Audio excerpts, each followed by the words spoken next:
apakah bisa saya di positioning itu? Karena kan memang jujur saja saya tidak pernah punya pengalaman untuk ngurusi persoalan bola. Tapi ya alhamdulillah dengan niat baik, positif, dan berbekal dari organisasi. Jujur saja saya dilahirkan dan dibesarkan oleh organisasi NU ini.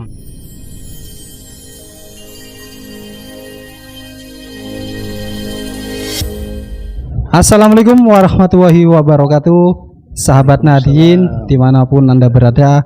Selamat datang di channel NU Surabaya. Ya, tentunya kita akan memberikan suatu obrolan-obrolan yang positif dan mungkin tentunya edukatif. Nah, ini sebelum saya menyapa narasumber kita, ini saya mengingatkan kembali untuk sahabat Nadiyin dan warga Nadiyin khususnya di Surabaya. PCNU punya hajatan Nusantara memperingati Hari Santri Nasional 2024, dan itu kita sudah mulai tanggal 13 Oktober itu kick off-nya itu tanggal 13 Oktober, dan rangkaian puncaknya itu di tanggal 20 Oktober 21, dan paling puncaknya yaitu tanggal 22 Oktober dengan agenda yang mungkin cukup luar biasa. Kita akan mempertunjukkan fakta-fakta sejarah santri di kemerdekaan, ya Pak, turut memperebutkan kemerdekaan Indonesia di Surabaya, yaitu tanggal 22 Oktober ada drama kolosal di Tugu Pahlawan. Nah, untuk sahabat Nadiyin dan warga Nadiyin di Surabaya, monggo semarakkan acara PCNU Surabaya. Ya, kita sapa dulu narasumber top kita, yaitu Pak Abdullah. Selamat datang. Assalamualaikum Pak Abdullah. Waalaikumsalam warahmatullahi Mantap, wabarakatuh. ini modelnya sudah kayak santri ini. Ini saya akrabnya ini akan menyapa Pak Abdullah, ini siapa? Cak Dul. Cak Dul. Wah, Surabaya temen nih. Biasa saya dipanggil Dul. Dul, oh gitu. Berarti Abdullah disingkat dengan Dul. Wah, keren ini. Ini sebelum kita masuk terlalu dalam obrolan kita, ini tentu saya sebagai host di sini ingin mengetahui keabsahan Pak Abdullah ini sampai kita hadirkan di podcast NU Surabaya ini bagaimana? Jujur saja, yang pertama saya terima kasih ya. Artinya saya diberi kesempatan untuk melakukan podcast ini. Saya akhirnya berpikir bahwa sebetulnya saya betul-betul merasakan bahwa lahir dari rahim NU. Ya, pertama yang perlu saya sampaikan ketika ngomong persoalan apakah benar sih Dul iki NU, gitu kan? Itu yang terlintas di pikiran saya. Yang pertama adalah kenapa saya katakan begitu, kita ini feedback ya, bahwa ketika ngomong siapa saya, apakah benar saya NU, saya ini lahir dan besar itu memang sudah di pesantren. Saya umur 5-6 tahun, ya mungkin karena ndablek Mas, akhirnya sama abah saya itu di pondokan, sehingga umur 5-6 tahun saya mondok di pondok pesantren Al Munawariyah. Itu di daerah mana? Sudimoro, Bululawang, Malang. Malang ya. Pengasuhnya adalah Allahumma firlah Kiai Haji Maftuh Basuni. Itu insya Allah saya angkatan pertama ya. Jadi pada saat pondok itu masih terbuka, nggak ada pagarnya itu. Nah, disitulah saya banyak belajar bagaimana tentang apa itu santri ya, dengan keilmuan-keilmuan ya kitabnya kan itu, meskipun hari ini saya mungkin banyak yang lupa. Nah, pasca setelah dari pondok ya seperti biasa saya sekolahnya di SMP juga di background NU di daerah Ampel sana. Setelah itu SMA kebetulan saya di negeri, SMA Negeri 8 Surabaya. Ketika kuliah ini baru saya mencoba agar istilah jati diri keorganisasian NU mulai dikembangkan kembali.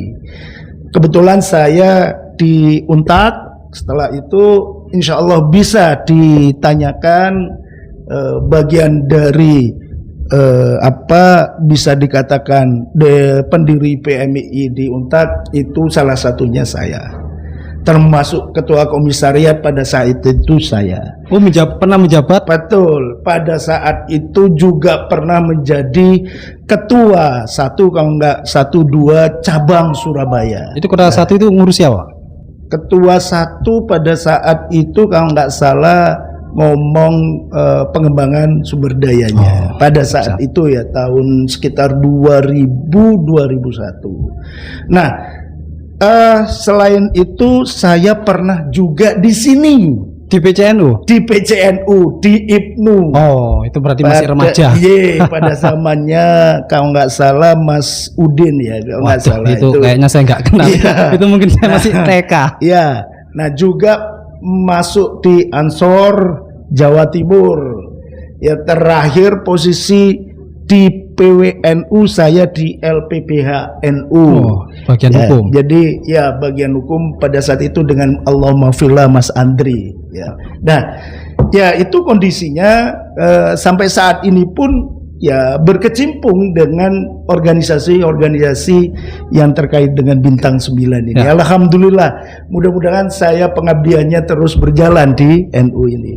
Itu sahabat Nadiyin sedikit tentang background Pak Abdullah, narasumber kita pada hari ini. Jadi tidak perlu diragukan lagi ke NU-annya beliau kan gitu lah.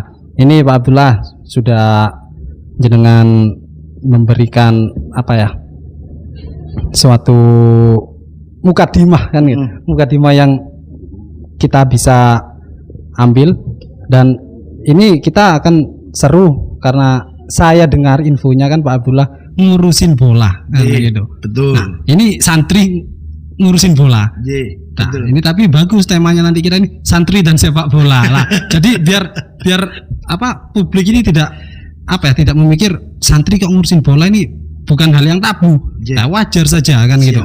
Nah, Pak Abdullah, kenapa kok apa yang terlintas di pikiran Pak Abdullah saat itu? Ngurusin bola enak ini gitu.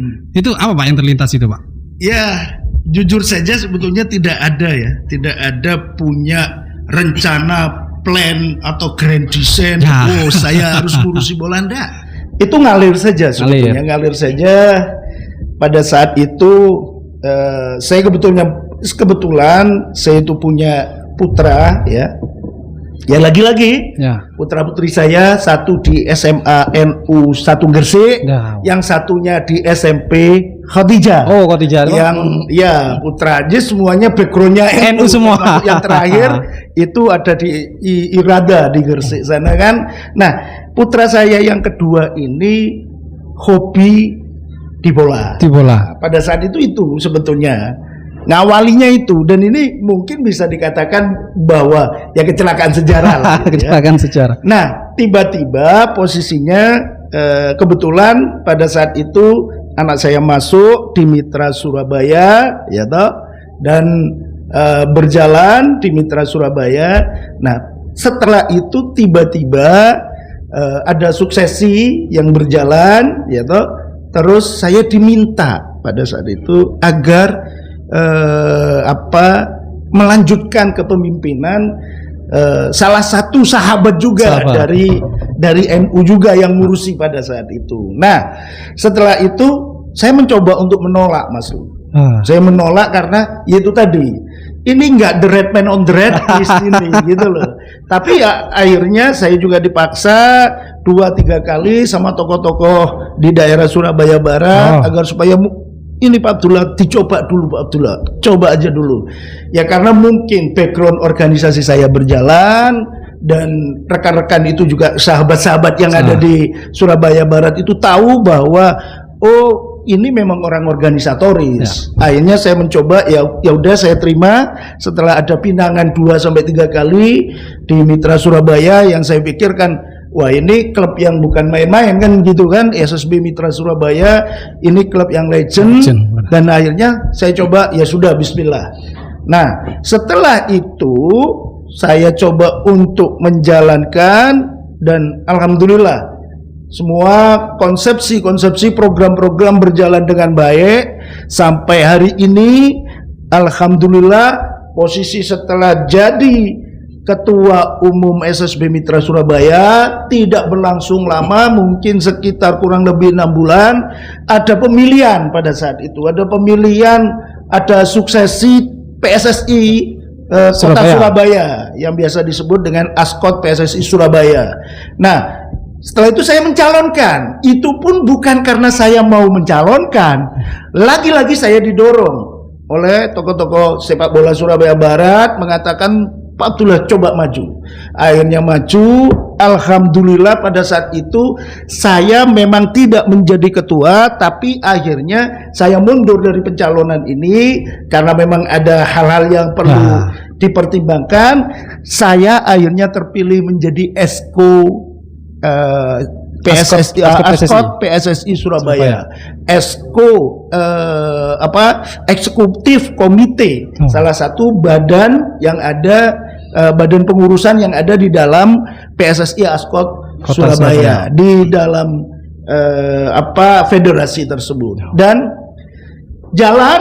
berjalan setelah beberapa mungkin hanya 1 tahun paling lama, tiba-tiba ya dari tokoh sepak bola Jawa Timur menyampaikan, Abdullah tolong dong ini jadi ketua AFK. Sekali lagi saya juga menolak itu, Mas Luk. AFK itu Asosiasi Futsal Kota Surabaya. Sekali lagi saya menolak untuk jadi ketua lagi. Iya, saya menolak, saya nggak mau tuh, karena saya tahu diri, ya toh. Santri itu kan harus tahu diri, dan santri itu tidak perlu minta jabatan. Benar. Jabatan yang harus datang ke santri. Nah, akhirnya sekali 2 kali diminta, pada saat itu saya akhirnya terima, bismillah saya jalankan. Akhirnya sampai sekarang berjalan baik di Ketua Umum SSB Mitra Surabaya, yang kedua di Komite Eksekutif Esko-nya PSSI Kota Surabaya, dan di AFK Ketua Umum AFK Kota Surabaya. Ya alhamdulillah lah. Santri menjabat 3 jabatan strategis terkait dengan sepak bola. Nah, ini sebelum kita lanjut lebih dalam, mungkin mic-nya bisa agak dekat, Pak. Monggo silakan. Nah, ini kita lanjut. Jenengan tadi sudah sebutkan banyak banyak tawaran-tawaran untuk menjabat di sini dan di sini kan. Nah, yang pertama itu kan diminta untuk menjabat ngurusin di Mitra Surabaya. Nah, itu karena sebagai santri, apa jenengan juga istighoroh? Yang jelas meskipun saya mencoba agar supaya ini kalau istighoroh kan terlalu dalam ya. Tapi yang jelas saya mencoba mengintrospeksi diri, mencoba untuk istilahnya itu sublimasi, berpikir keras, apakah bisa saya di positioning itu. Karena kan memang jujur saja saya tidak pernah punya pengalaman untuk ngurusi persoalan bola. Tapi ya alhamdulillah dengan niat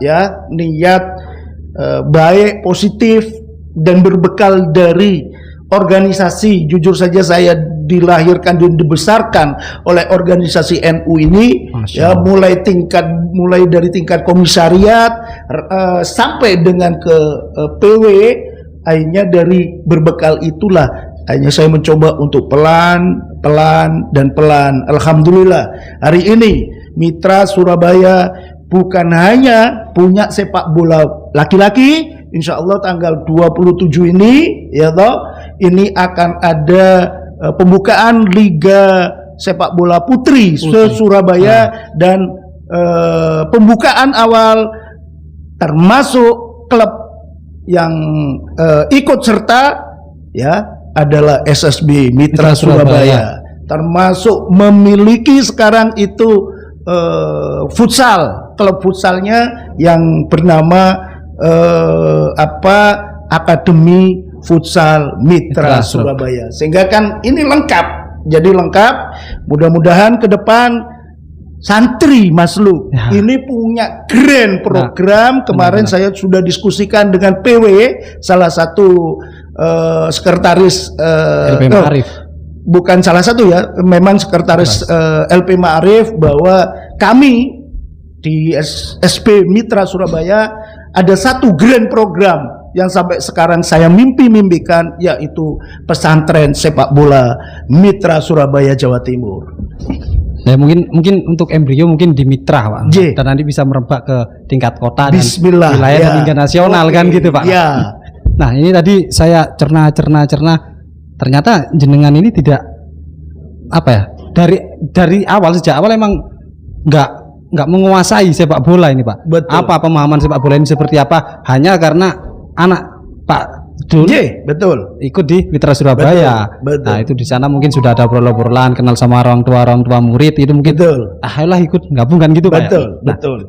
ini apa tantangan atau kesusahannya, Pak, kesulitan untuk ngurusin sepak bola? Yang jelas ketika berbicara persoalan sepak bola itu, kalau bahasa sahabat-sahabat pengurus bola ya, ya. Jadi pengurus bola itu nanti yang masuk surga paling awal, gitu loh. Kenapa? Karena begini, jujur aja ketika persoalan masalah domain ya, meskipun ada banyak mengatakan ini industrial football sedang sedang high season lah. Nah, ketika berbicara paling base, paling dasar itu ya banyak sekali pengabdian. Ya, pengabdian bagaimana kita memberdayakan anak-anak didik kita agar supaya bisa seperti Evan Dimas kalau umpama di SSB Mitra Surabaya. Oh, alumni Ya, Mitra ya? alumni Mitra Surabaya kan, Evan Dimas yang kebetulan juga sekolahnya di NU juga itu di Sabta kalau nggak salah ya. Nah, itu Evan Dimas, terus yang satunya yang kecil itu siapa? Oh, apa? Randy Wan. Ya, Randy, terus Randy Karama juga Yang ya, sempat di Madura itu. Iya, di Madura. Nah, itu dari Mitra semua. Tantangannya bahwa kita harus bisa harus bisa menciptakan pemain-pemain nasional seperti sekaliber Evan Dimas ya, adik-adik kita yang sekarang itu. Dan bagaimana prosesnya? Prosesnya luar biasa. Mereka adik-adik kita ini, jujur saja Pak, itu dari kalangan yang tidak mampu ya. Nah, itu satu yang harus diurusi.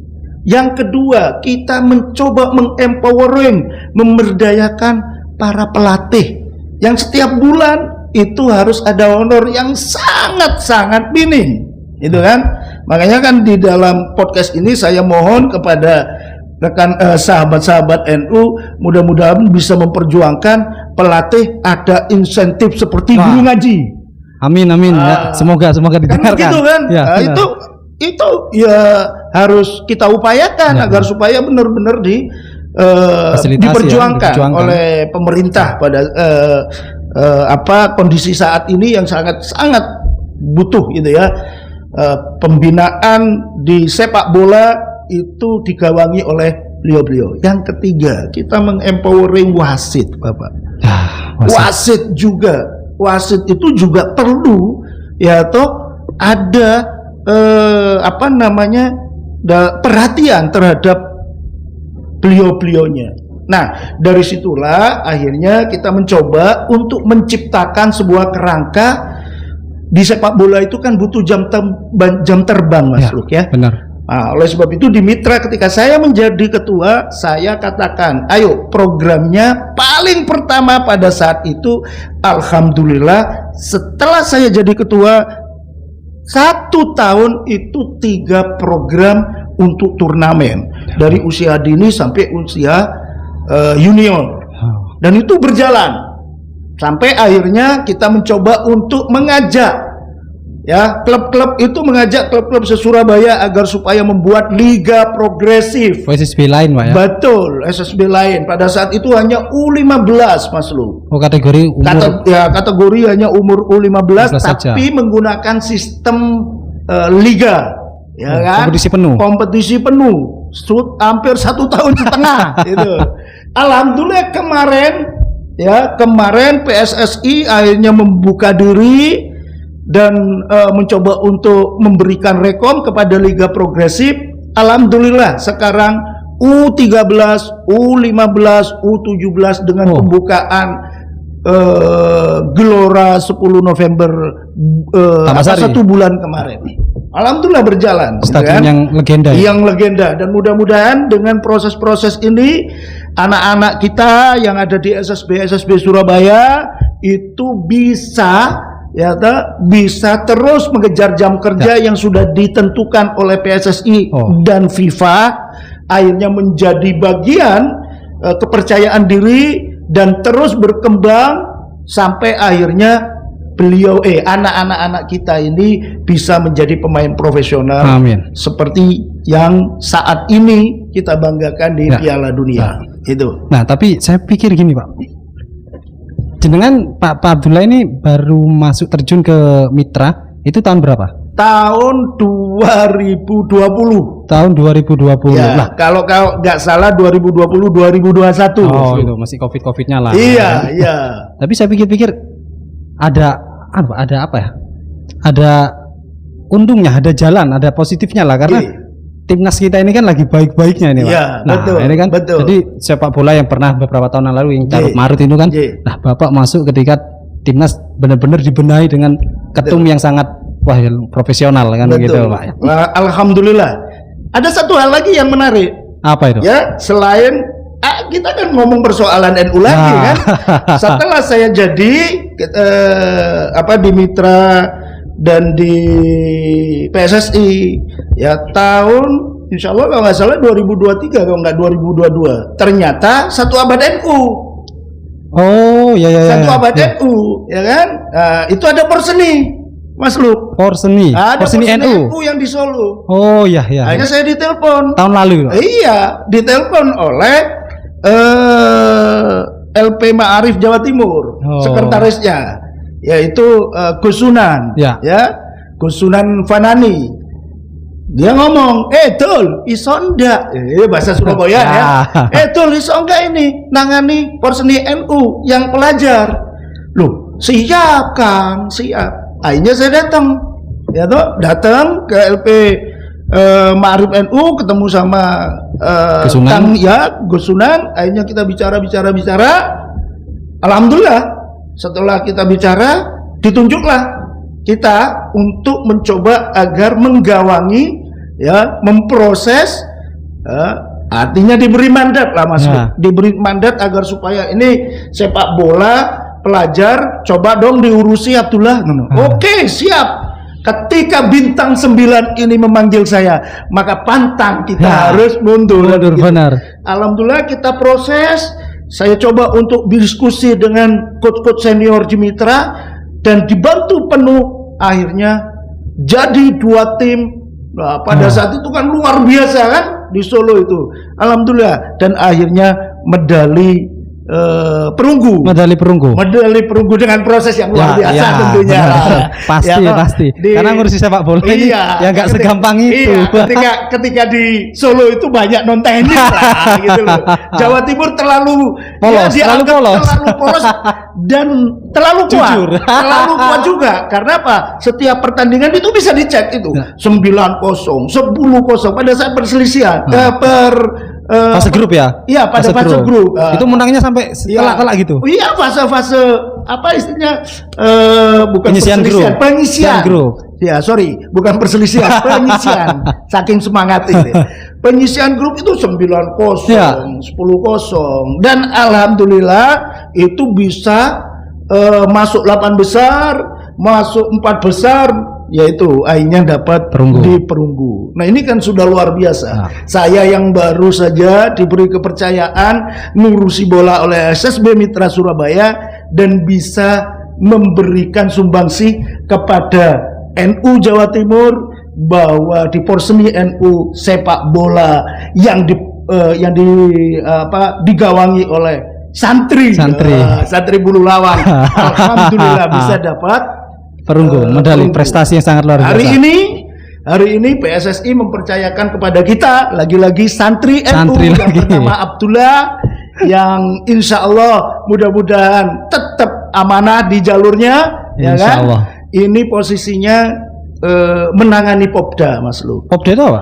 Pekan olahraga pelajar. Oh, pelajar, tingkat pelajar ya? Tingkat pelajar. Itu Jawa Timur, Oh, se-Jawa se-Jawa Timur. Berarti Popda. jenengan ngurusi yang Surabaya. Yang Surabaya tapi Surabaya. yang sepak bola. Yang sepak bola. Yang sepak Putra bola. putri. Putra saja karena Putra memang saja. kontingennya yang caburnya yang dilombakan atau diturnamenkan ya itu hanya sepak bola putra. Oh, putri tidak ada ya? Iya, tidak ada. Nah, ini alhamdulillah sudah berjalan, skuadnya sudah terpilih, sudah diuji cobakan semuanya. Mudah-mudahan tanggal 5 November ini kan sudah mulai berangkat, kebetulan di Tuan rumahnya Bangkal Madura. Oh, Bangkalan. Ya, di Bangkalan Madura. Mudah-mudahan santri yang Al-Fakir ini mudah-mudahan bisa menciptakan prestasi lagi seperti halnya Porseni NU, agar supaya ya NU punya kader yang bisa membawa prestasi untuk sepak bola. Tinggal NU aja ini, NU aja ini. Ini kita diskusinya gimana ini NU ini kan, ya. begitu kan? Ya, sahabat Nadiin, kita patut dukung ini salah satu santri yang ngurusin sepak bola biar prestasi santri ini juga terangkat, Pak, kan gitu. Nah, tadi NU ini cukup mempunyai andil besar di kehidupan jenengan ini, Pak. Insya Allah. Khususnya di sepak bola. Betul. Seakan-akan jalan terbuka. Terbuka, iya betul, betul. Nah, ini kan menarik karena tahun lalu juga waktu Hari Santri Nasional tahun lalu ya 2023, salah satu kegiatan kita itu PCNU itu ada turnamen sepak bola antar MWC. Betul. Nah, ini kan bagus untuk satu embrio. Betul. Ya betul. santri harus olahraga, salah satunya ya sepak bola, Pak. Betul. Jenengan yang sudah terjun ini, Pak, sudah beberapa tahun terjun di sepak bola, santri terjun ke sepak bola. Ini memandangnya gimana ini, Pak? Jadi gini, menarik ya ketika bicara persoalan sepak bola adalah olahraga rakyat, dan kita harus pahami pada saat beberapa dekade tahun kemarin, jangan lupa kita punya Liga Santri. Iya, benar. Ya toh? Liga Santri itu berputar mungkin 1-3 kali Liga Santri itu. Ya. Nah, tinggal dan waktu itu menterinya juga santri. Nah, menterinya kalau nggak salah Mas Imam Nahrawi ya. Benar. Nah, itu posisinya juga santri. Nah, sebetulnya kalau umpama bicara persoalan ini, Mas Lu, artinya NU ini punya potensi sebetulnya di bidang olahraga, khususnya sepak bola yang benar-benar dicintai oleh rakyat, kan begitu. Apalagi di Indonesia kan sudah jelas bagaimana hirohnya, semangatnya yang luar biasa. Nah, saya pikir ini kan kita harus mohon maaf ya, ketika berbicara persoalan liga, nah ini kan akhirnya mungkin ya, saya bisa katakan mungkin ini cukup besar ya, cukup besar, banyak halnya ya, mungkin biayanya, terus habis itu infrastrukturnya segala macam. Saya mencoba untuk diskusi ya dengan sahabat-sahabat NU yang ada itu, kenapa kok tidak membuat klub saja itu? Iya, benar. Ya kan? Benar-benar. Kenapa kok tidak membuat klub? Terlepas tadi ya ada program MWC NU itu membuat itu NU memiliki base, memiliki basic agar supaya bisa melaksanakan ya toh, melaksanakan pembinaan sepak bola agar supaya menciptakan ya toh, menciptakan atlet-atlet sepak bola mulai dari amatir sampai profesional. Sampai profesional, mulai dari regional sampai nasional maupun internasional. Artinya ya, ketika bicara base ini harus diapakan? Database ini atau kita punya modal ya, modal empowering SDM anak-anak didik kita, kalau memang mau dikelola ini kan luar biasa. Kenapa kan kita tidak mulai lagi ya toh? Tetap aja kalau Liga Santri ini mau dilaksanakan, oh ini sangat bagus. Tapi selain Liga Santri ini dilaksanakan ya, rekomendasi saya sebagai santri yang ngurusi bola itu alangkah baiknya posisinya NU sudah memulai, mungkin Bismillah dari NU Surabaya itu membuat klub entah namanya Bintang 9, entah namanya apa, itu membuat klub, ya toh, membuat klub, membuat SSB, dan itu terus di manage ya dengan baik, di maintain, insya Allah luar biasa Pak. Kenapa? Karena NU ini memiliki jejaring yang luar biasa. NU ini memiliki modal SDM yang luar biasa. Nah, ini kan why not kita tidak mencoba untuk mengakselerasikan hal itu gitu loh. Itu Mas Luk, menurut saya kan itu yang perlu di ini. Selain tadi bahwa monggo silakan MWC NU itu membuat turnamen, Ibnunya membuat turnamen, entah itu bolanya, entah itu futsalnya. Why not itu tidak dilakukan? Ya kan, nah itu kan banyak pendidikan.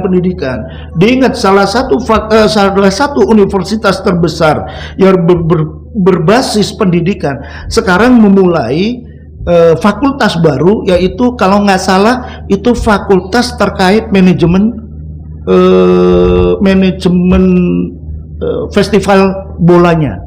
Oh itu ada? Ada. Sudah mulai dibentuk gitu? Ada, tahun ini sudah mulai buka. Saya bahasa fakultas yang pasti apa itu, yang jelas fakultas itu dibuka untuk diproyeksikan sarjana itu diproyeksikan agar supaya untuk menangani industri sepak bola ya.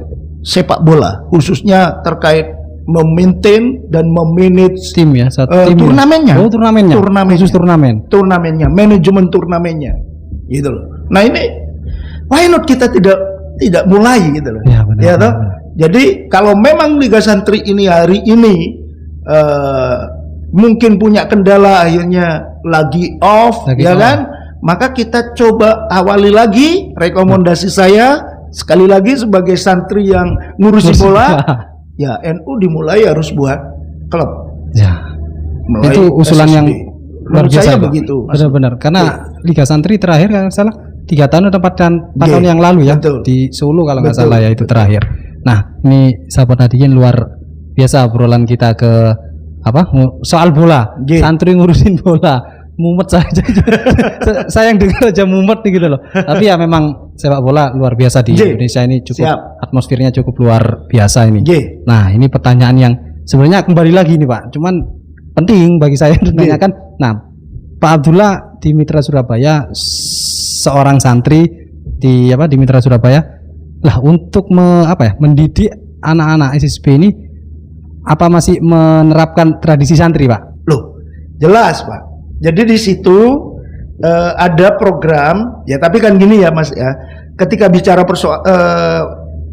bicara sepak bola, kadang-kadang kan memang kita harus mengikuti tren perkembangan dari psikisnya anak-anak itu.